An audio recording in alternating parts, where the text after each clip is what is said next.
नाही ऍक्च्युली आता मी ड्रेसिंग करायला आलो होतो. बरं. त्यांना जखम बघितली, fracture ड्रेसिंग आहे? केली. फ्रॅक्चर नाही वाटत, पण नंतर आपण ड्रेसिंग एक्सरे करून घेऊया. पण बरं. आता तरी जखम ड्रेसिंग केलेली आहे आणि स्टेबल आहे. कशामुळे रक्त आलं?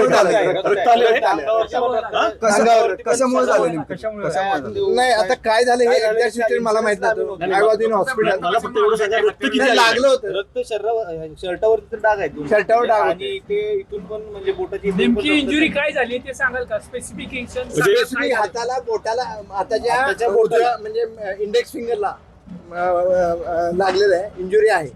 फक्त कशामुळे झालं हे आपण आता सांगू शकत नाही. ब्लड प्रेशर हायर साईडला गेलं. ब्लड प्रेशर वाढलं होतं, रक्त तर आले. हा, रक्त आलं होतं. आता काय परिस्थिती आहे त्यांची? आता स्टेबल आहेत. ब्लड प्रेशर आता थोडं स्टॅबिलाइज केलेलं आहे. नाही, तुम्ही डॉक्टर आहात. अशा ज्यावेळेस घटना होतात, असं ज्यावेळेस बरोबर, लागतं, बरोबर. रक्त येतं, तर त्यावेळेस काहीतरी मोठं घडलेलं असतं, त्याच्यामुळे रक्त येऊ शकतं. होऊ शकतं. काहीतरी मोठं घडलेलं आहे. होऊ शकतं. शक्यता आहे. Yes, thank you. चालतं.